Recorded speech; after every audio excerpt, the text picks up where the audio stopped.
உங்கள் ஆற்றலை மாற்றுதல், உயர்ந்த உணர்ச்சிகளுடன் தெளிவான நோக்கத்தை இணைத்தல்.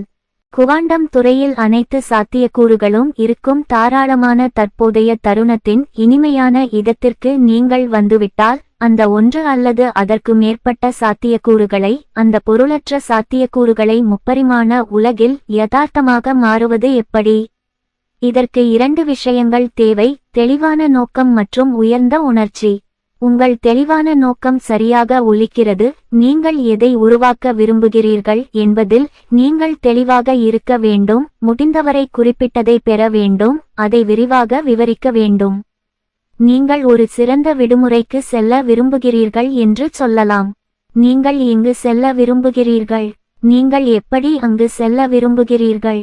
நீங்கள் யாருடன் செல்ல விரும்புகிறீர்கள்? அல்லது நீங்கள் அங்கு இருக்கும்போது யாரை சந்திக்க விரும்புகிறீர்கள்? நீங்கள் எந்த வகையான தங்குமிடங்களில் தங்க விரும்புகிறீர்கள்? நீங்கள் அங்கு இருக்கும்போது என்ன செய்ய விரும்புகிறீர்கள் அல்லது பார்க்க விரும்புகிறீர்கள்? நீங்கள் என்ன உணவு சாப்பிட விரும்புகிறீர்கள்? நீங்கள் என்ன குடிக்க விரும்புகிறீர்கள்? நீங்கள் எந்த வகையான அலமாரியை பேட் செய்வீர்கள்? வீட்டிற்கு கொண்டு வர நீங்கள் என்ன வாங்குவீர்கள்? நீங்கள் புள்ளியை பெறுகிறீர்கள்.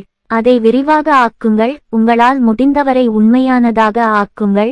ஏனென்றால் அந்த எல்லா நிபந்தனைகளுக்கும் சாத்தியத்தின் அடையாளமாக ஒரு கடிதத்தை ஒதுக்கப் போகிறீர்கள்.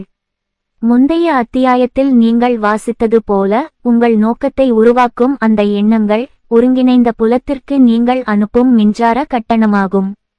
இப்போது நீங்கள் அந்த நோக்கத்தை அன்பு, நன்றியுணர்வு, உத்வேகம், மகிழ்ச்சி, உற்சாகம், பிரமிப்பு அல்லது ஆச்சரியம் போன்ற உயர்ந்த உணர்ச்சியுடன் இணைக்க வேண்டும்.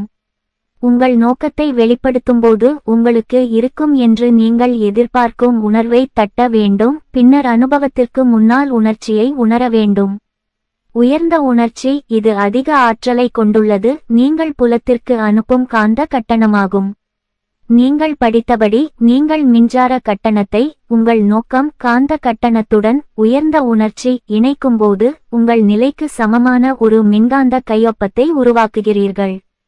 இந்த உயர்ந்த உணர்ச்சிகளை விவரிக்க மற்றொரு வழி அவற்றை இதயபூர்வமான உணர்ச்சிகள் என்று அழைப்பது. பொதுவாக நான் குறிப்பிட்டதை போன்ற உணர்ச்சிகளை நாம் உணரும்போது நம் இதயம் வீங்கத் தொடங்குவதை நாம் கவனிக்கிறோம். ஏனென்றால் எங்கள் ஆற்றல் அந்த பகுதிக்கு நகர்கிறது.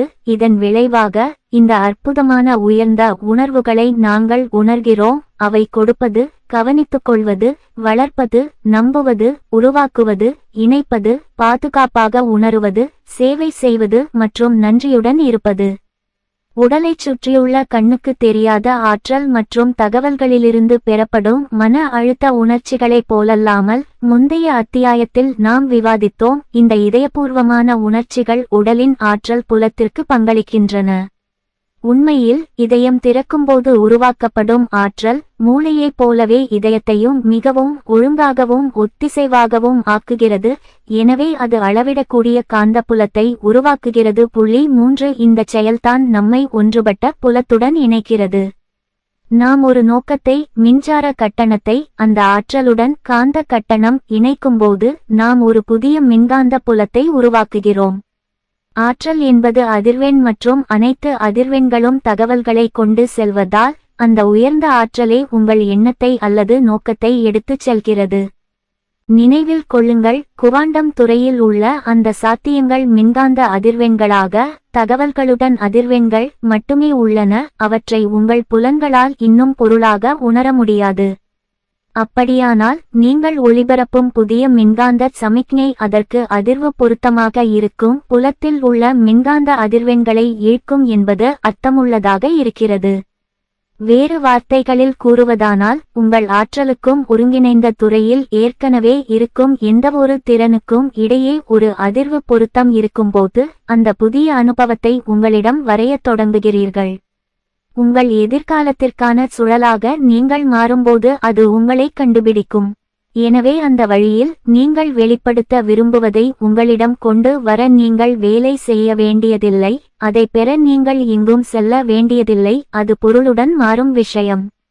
நீங்கள் தூய உணர்வு ஆக வேண்டும். எந்த உடலும் யாரும் எந்த பொருளும் எங்கும் எந்த நேரத்திலும் மற்றும் உங்கள் ஆற்றலை மாற்றவும் நீங்கள் ஒளிபரப்பும் மின்காந்த சமிக்ஞை. பின்னர் நீங்கள் அந்த எதிர்கால அனுபவத்தை சரியாக வரைவீர்கள். ஆற்றலை பொருளாக மாற்றும் ஒரு புதிய எதிர்காலத்தின் ஆற்றலை நீங்கள் உண்மையில் டியூன் செய்வீர்கள். நீங்கள் அவ்வாறு செய்யும்போது பார்வையாளர் ஒருங்கிணைந்த புலம் நீங்கள் ஒரு புதிய விதியை கவனிப்பதை கவனிக்கிறார். பின்னர் அது உங்கள் படைப்பை அங்கீகரிக்கிறது. படத்தை பாருங்கள். நாம் தற்போதைய தருணத்தில் இருக்கும்போது குவாண்டம் துறையில் மின்காந்த அதிர்வெண்களாக இருக்கும் எல்லையற்ற சாத்தியக்கூறுகள் உள்ளன. நீங்கள் ஒரு தெளிவான நோக்கத்தை உயர்ந்த உணர்ச்சிகளுடன் இணைக்கும்போது நீங்கள் ஒரு புதிய மின்காந்த கையொப்பத்தை புலத்தில் ஒளிபரப்புகிறீர்கள். உங்கள் ஆற்றலுக்கும் அந்த ஆற்றலின் ஆற்றலுக்கும் இடையே ஒரு அதிர்வு பொருத்தம் இருக்கும்போது அந்த ஆற்றலை பற்றி நீங்கள் எவ்வளவு காலம் விழிப்புடன் இருக்கிறீர்களோ அவ்வளவு அதிகமாக அனுபவத்தை உங்களிடம் எழுப்பீர்கள். ஒவ்வொரு எழுத்தும் வெவ்வேறு திறனை குறிக்கிறது. ஆர் ஒரு புதிய உறவு, ஜே ஒரு புதிய வேலை, டி என்பது உங்கள் வாழ்க்கையில் தீர்க்கப்படும் ஒரு பிரச்சனை, எம் ஒரு மாய அனுபவம், ஜி ஒரு ஜீனியஸ் மைண்ட், எச் என்பது ஆரோக்கியம், ஏ என்பது மிகுதி, ஓ ஒரு புதிய வாய்ப்பு. நாம் மேலும் செல்வதற்கு முன் இந்த சமன்பாடு செயல்பட உயர்ந்த உணர்ச்சிகள் எவ்வளவு முக்கியம் என்பதை வலியுறுத்த நான் கொஞ்சம் காப்பு பிரதி எடுக்க விரும்புகிறேன். எல்லாவற்றிற்கும் மேலாக நீங்கள் வெளிப்படுத்த விரும்பும் குவாண்டம் துறையில் ஒரு எதிர்காலத்தை கவனிக்க முடிவு செய்யும் போது நீங்கள் அதை ஒரு பாதிக்கப்பட்டவராகவோ அல்லது பாதிக்கப்பட்ட அல்லது மட்டுப்படுத்தப்பட்ட அல்லது மகிழ்ச்சியற்றதாக உணரும் ஒருவராகவோ செய்கிறீர்கள் என்றால் உங்கள் ஆற்றல் உங்கள் நோக்கம் கொண்ட படைப்புடன் ஒத்துப்போகப் போவதில்லை. அந்த புதிய எதிர்காலத்தை நீங்களே அழைக்க முடியாது. அது கடந்த காலம். உங்களுக்கு ஒரு தெளிவான நோக்கம் இருக்கலாம், எனவே உங்கள் மனம் எதிர்காலத்தில் இருக்கலாம். ஏனென்றால் நீங்கள் விரும்புவதை நீங்கள் கற்பனை செய்யலாம், ஆனால் அந்த பழக்கமான வரையறுக்கப்பட்ட உணர்ச்சிகளில் ஏதேனும் ஒன்றை நீங்கள் உணர்ந்தால் உங்கள் உடல் இன்னும் அதே வரையறுக்கப்பட்ட கடந்த கால அனுபவங்களில் இருப்பதாக நம்புகிறது. முந்தைய அத்தியாயத்தில் நீங்கள் கற்றுக்கொண்டது போல உணர்ச்சி என்பது இயக்கத்தில் உள்ள ஆற்றல், மேலும் உயர்ந்த உணர்ச்சிகள் உயிர்வாழும் உணர்ச்சிகளை விட அதிக அதிர்வெண் கொண்டவை. எனவே நீங்கள் மாற்றத்தை உருவாக்க விரும்பினால் குற்றத்தை விட பெரிய, வலியை விட பெரிய, பயத்தை விட பெரிய, கோபத்தை விட பெரிய, அவமானத்தை விட பெரிய, தகுதியற்ற தன்மையை விட உயர்ந்த ஆற்றல் மட்டத்திலிருந்து நீங்கள் அதை செய்ய வேண்டும். உண்மையில் நீங்கள் உணரும் எந்த குறைந்த அதிர்வு ஆற்றலும் உங்கள் எதிர்கால கனவின் எண்ணத்தை எடுத்துச் செல்ல முடியாது. அந்த வரையறுக்கப்பட்ட உணர்ச்சிகளுக்கு சமமான உணர்வு நிலை மட்டுமே அது கொண்டு செல்லும். எனவே நீங்கள் வரம்பற்ற ஒன்றை செய்ய போகிறீர்கள் என்றால் நீங்கள் வரம்பற்றதாக உணர வேண்டும். நீங்கள் சுதந்திரத்தை உருவாக்க விரும்பினால் நீங்கள் சுதந்திரமாக உணர வேண்டும். நீங்கள் உண்மையிலேயே உங்களை குணப்படுத்த விரும்பினால் உங்கள் ஆற்றலை முழுமைக்கு உயர்த்துவது நல்லது. நீங்கள் எவ்வளவு உயர்ந்த உணர்ச்சியை உணர்கிறீர்களோ அவ்வளவு அதிக ஆற்றலை நீங்கள் வெளிப்படுத்துகிறீர்கள், மேலும் பொருளின் பொருள் உலகில் அதிக செல்வாக்கை நீங்கள் பெறுவீர்கள். உங்கள் ஆற்றல் அதிகமாக இருந்தால் உங்கள் வெளிப்பாடு உங்கள் வாழ்க்கையில் தோன்றுவதற்கு எடுக்கும் நேரம் குறைவு. இந்த செயல்பாட்டில் நீங்கள் ஓய்வெடுக்கிறீர்கள் மற்றும் உங்களுக்கு ஏற்ற ஒரு நிகழ்வை ஏற்பாடு செய்ய ஒரு பெரிய மனதை ஒருங்கிணைந்த துறையின் நனவை அனுமதிக்கிறீர்கள். நீங்கள் அடிப்படையில் வழியை விட்டு வெளியேறுகிறீர்கள். எங்கிருந்தும் வெளியே வந்தது போல் தோன்றும் ஒரு அறியப்படாத அனுபவத்தால் நீங்கள் ஆச்சரியப்படுகிறீர்கள், ஏனென்றால் நீங்கள் அதை எங்கும் உருவாக்கவில்லை. ஒன்றுமில்லாததிலிருந்து ஏதோ ஒன்று தோன்றியது, ஏனென்றால் நீங்கள் அதை எந்த பொருளிலும் உருவாக்கவில்லை. நீங்கள் அதை நேரியல் நேரத்திற்கு அப்பால் சாம்ராஜ்யத்தில் உருவாக்கினால் அது எந்த நேரத்திலும் நிகழலாம். அது குவாண்டம் புலம், அங்கு நேரம் இல்லை. ரெனே பியோச் PhD என்ற பிரெஞ்சு ஆராய்ச்சியாளர் புதிதாக குஞ்சு பொரித்த குஞ்சுகளுடன் நோக்கத்தின் சக்தியை நிரூபித்தார். 4 குஞ்சுகள் குஞ்சு பொரிக்கும்போது அவை வழக்கமாக தங்கள் தாயின் மீது பதிந்து அவளுடன் பிணைப்படைந்து அவளை பின்தொடர்கின்றன. ஆனால் குஞ்சுகள் குஞ்சு பொரிக்கும் போது தாய் அங்கு இல்லை என்றால் அவை எதிர்கொள்ளும் முதல் நகரும் பொருளில் அவை பதிந்துவிடும். உதாரணமாக, ஒரு குஞ்சு முதலில் ஒரு மனிதனை பார்த்தால் அது அதே வழியில் சுற்றியுள்ள மனிதனை பின்தொடரும். அவரது ஆய்வுக்காக பியோக் ஒரு சிறப்பு வகை சீரற்ற நிகழ்வு ஜெனரேட்டரை உருவாக்கினார். ஒரு கணினிமயமாக்கப்பட்ட ரோபோ அது ஒரு அரங்கை சுற்றி நகரும்போது தோராயமாக சுழலும். 50% நேரம் வலதுபுறம் சென்று 50% நேரம் இடதுபுறம் செல்கிறது. ஒரு கட்டுப்பாட்டாக அவர் முதலில் அரங்கில் குஞ்சுகள் இல்லாத ரோபோவின் பாதையை பதிவு செய்தார். காலப்போக்கில் ரோபோ அரங்கின் பெரும்பகுதியை சமமாக உள்ளடக்கியது என்பதை அவர் கண்டறிந்தார். அடுத்த பியோக் புதிதாக குஞ்சு பொரித்த குஞ்சுகளை ரோபோவுக்கு வெளிப்படுத்தினார். எதிர்பார்த்தது போலவே ரோபோவை தங்கள் தாய் போல பதித்து அரங்கம் முழுவதும் பின்தொடர்ந்தனர். குஞ்சுகள் ரோபோவில் பதிந்த பிறகு அவற்றை அரங்கிலிருந்து அகற்றி ஒரு பக்கத்தில் ஒரு கூண்டில் வைத்தார். அங்கு அவை ரோபோவை பார்க்க முடியும், ஆனால் அதை நோக்கி நகர முடியாது. அடுத்து என்ன நடந்தது என்பது ஆச்சரியமாக இருந்தது. குழந்தை குஞ்சுகள் தங்கள் தாய் என்று நம்பியதற்கு அருகில் இருக்க வேண்டும் என்ற நோக்கம். இந்த விஷயத்தில் ரோபோ உண்மையில் ரோபோவின் சீரற்ற இயக்கங்களை பாதித்தது. அது இனி அரங்கம் முழுவதும் நகரவில்லை, மாறாக குஞ்சுகளுக்கு மிக நெருக்கமான அரங்கின் பாதியிலேயே இருந்தது. குழந்தை குஞ்சுகளின் நோக்கங்கள் கணினிமயமாக்கப்பட்ட ரோபோவின் இயக்கங்களை பாதிக்க முடியும் என்றால், உங்கள் எதிர்காலத்தை உங்களிடம் வரைவதில் நீங்கள் என்ன செய்ய முடியும் என்று கற்பனை செய்து பாருங்கள். ஒருங்கிணைந்த புலத்தின் இந்த இடத்தில் நீங்கள் உண்மையில் ஏற்கனவே இருப்பதை அறிந்திருக்கிறீர்கள். அதை உங்கள் கவனத்துடனும் உங்கள் நோக்கத்துடனும் உயிர்ப்பிக்கிறீர்கள். இங்கே நீங்கள் ஒரு மேதையாக இருக்க முடியும். நீங்கள் ஏராளமாக இருக்கலாம், ஆரோக்கியமாக இருக்க முடியும், செல்வந்தராக இருக்கலாம். நீங்கள் ஒரு ஆன்மீக அனுபவத்தை பெறலாம், புதிய வேலையை உருவாக்க முடியும், உங்கள் வாழ்க்கையில் ஒரு பிரச்சினையை நீங்கள் தீர்க்க முடியும். நினைவில் கொள்ளுங்கள், இந்த சாத்தியக்கூறுகள் அனைத்தும் குவாண்டம் துறையில் மின்காந்த ஆற்றல்களாக உள்ளன. அவற்றை உங்கள் புலன்களால் அனுபவிக்க முடியாது, ஏனெனில் அவை இந்த இடத்திலும் நேரத்திலும் இன்னும் இல்லை. அவை அதிர்வெண் அல்லது ஆற்றலை சுமந்து செல்லும் தகவல்களாக மட்டுமே உள்ளன. அவை இந்த இடத்திலும் நேரத்திலும் இசைவு செய்யப்பட்டு கவனிக்கப்பட வேண்டும். நீங்கள் இதை சரியாகச் செய்ய உங்கள் ஆற்றல் மற்றும் நோக்கத்துடன் அந்த தகவலையும் ஆற்றலையும் இணைக்க வேண்டும்.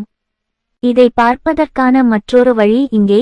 ஒவ்வொரு உடலின் நனவு மற்றும் ஆற்றலுடன் நீங்கள் ஒன்றிணைந்திருந்தால், ஒவ்வொன்றும், ஒவ்வொரு விஷயமும், ஒவ்வொரு இடமும், ஒவ்வொரு முறையும் ஒரு பரந்த ஒருங்கிணைந்த புலத்திற்குள் இருந்தால், குவாண்டத்தில் ஒரு திறனை கவனிப்பது இயற்பியல் உலகில் உங்கள் கையை பற்றி அறிந்திருப்பதைப் போன்றது. நீங்கள் ஏற்கனவே அதனுடன் இணைக்கப்பட்டுள்ளீர்கள், அது ஏற்கனவே உள்ளது. உங்கள் எதிர்காலத்தின் ஆற்றலை டியூன் செய்து குவாண்டத்தில் உள்ள அந்த ஆற்றலை வேண்டுமென்றே கவனிப்பது, பின்னர் எல்லையற்ற ஆற்றல் புலங்களை துகள்களாக சரியச் செய்கிறது. இது ஒரு குவாண்டம் நிகழ்வு என்று அழைக்கப்படுகிறது, மேலும் அது உங்கள் உடல் முப்பரிமாண உலகில் வெளிப்படக்கூடிய ஒரு அனுபவமாக மாறும். உங்கள் தியானத்திலிருந்து நீங்கள் எழுந்திருக்கும்போது நீங்கள் மீண்டும் பொருளின் முப்பரிமாண உலகில் இருந்தாலும், அனுபவத்திற்கு முன்னதாக நீங்கள் எதிர்பார்த்த உயர்ந்த உணர்ச்சியை நீங்கள் ஏற்கனவே அனுபவித்ததால், உங்கள் நோக்கம் ஏற்கனவே வெளிப்பட்டதைப் போல அல்லது உங்கள் பிரார்த்தனை ஏற்கனவே பதிலளிக்கப்பட்டதைப் போல எழுந்திருப்பதை தவிர உங்களுக்கு வேறு வழியில்லை. உங்கள் புதிய எதிர்காலத்துடன் நீங்கள் நெருக்கமாக இணைந்திருப்பதை உணர்கிறீர்கள். அது நீங்கள் கணிக்க முடியாத வகையில் காண்பிக்கப்படும் என்பதை அறிவீர்கள், ஏனென்றால் நீங்கள் அதை கணிக்க முடிந்தால் அது அறியப்படுகிறது. இதன் விளைவாக நீங்கள் ஒரு புதிய சுயமாக எழுந்திருக்கிறீர்கள், பொருளை விட ஆற்றலைப் போல உணரும் ஒருவர். ஆனால் நீங்கள் விழிப்புடன் இருக்க வேண்டும், ஏனென்றால் நீங்கள் மறந்து, அது எப்போது நடக்கப் போகிறது அல்லது எப்படி நடக்கப் போகிறது என்பதை பற்றி வலியுறுத்தத் தொடங்கும் தருணம், நீங்கள் உங்கள் பழைய சுயத்திற்கு திரும்புவீர்கள். கடந்த காலத்தின் அடிப்படையில் எதிர்காலத்தை கணிக்க முயற்சிப்பீர்கள். உங்கள் பழைய எண்ணங்களை பாதிக்கும் அதே பழைய பழக்கமான உணர்ச்சிகளை அதே குறைந்த ஆற்றலுடன் நீங்கள் உணரத் தொடங்குவீர்கள், மேலும் அறியப்பட்டவற்றில் சிக்கிக்கொள்ள நீங்கள் தேர்வு செய்துள்ளீர்கள். உங்கள் கடந்த காலத்தின் உணர்ச்சிகளின் பழக்கமான ஆற்றலை நீங்கள் உணரும் தருணத்தில் உங்கள் எதிர்காலத்தின் ஆற்றலிலிருந்து நீங்கள் துண்டிக்கப்படுவீர்கள் என்று நாங்கள் கூறலாம். அதற்கு பதிலாக நீங்கள் மீண்டும் மீண்டும் தேர்ந்தெடுத்த இந்த திறனை டியூன் செய்வதில் வெற்றி பெற்றால், நீங்கள் அதை நன்கு அறிந்திருந்தால், தியானத்தில் மட்டுமல்ல, நீங்கள் வங்கியில் வரிசையில் இருக்கும்போதும் அதை இசைக்க முடியும். நீங்கள் போக்குவரத்தில் உட்கார்ந்திருக்கும்போது அதை டியூன் செய்ய முடியும். நீங்கள் ஷேவிங் செய்யும்போது, நீங்கள் சமைக்கும்போது, நீங்கள் நடந்து செல்லும்போது அதை செய்யலாம். தியானத்தில் கண்களை மூடியிருக்கும்போது செய்வதைப் போலவே கண்களை திறந்து கொண்டு மீண்டும் மீண்டும் செய்யலாம். ஒவ்வொரு முறையும் தற்போதைய தருணத்தில் உங்கள் எதிர்காலத்தின் ஆற்றலை நீங்கள் டியூன் செய்யும்போது உங்கள் எதிர்காலத்தை உங்களிடம் இழுக்கிறீர்கள் என்பதை நினைவில் கொள்ளுங்கள். நீங்கள் அதை அடிக்கடி செய்தால், நீங்கள் அதை சரியாகச் செய்தால், உங்கள் உயிரியலை கடந்த கால, தற்போதைய யதார்த்தத்திலிருந்து எதிர்கால, நிகழ்கால யதார்த்தமாக மாற்றுவீர்கள். அதாவது கடந்த காலத்தின் பதிவாக இருந்து எதிர்காலத்திற்கான வரைபடமாக உங்கள் மூளையை மாற்றுவீர்கள். அதே நேரத்தில் தற்போதைய தருணத்தில் அந்த எதிர்காலம் எப்படி இருக்கும் என்பதை உங்கள் உடலுக்கு உணர்ச்சி ரீதியாக கற்பிக்கும்போது இந்த புதிய உயர்ந்த உணர்ச்சியுடன் உங்கள் உடலை மறுசீரமைப்பீர்கள். நீங்கள் புதிய மரபணுக்களை புதிய வழிகளில் சமிக்ஞை செய்ய முடியும். மேலும் உங்கள் தெளிவான நோக்கத்துடன் நீங்கள் தேர்ந்தெடுத்த எதிர்காலம் ஏற்கனவே நடந்துவிட்டது போல் உங்கள் உடலை மாற்றுவீர்கள். அதாவது நீங்கள் உங்கள் எதிர்காலத்தை உயிரியல் ரீதியாக அணியத் தொடங்குகிறீர்கள்.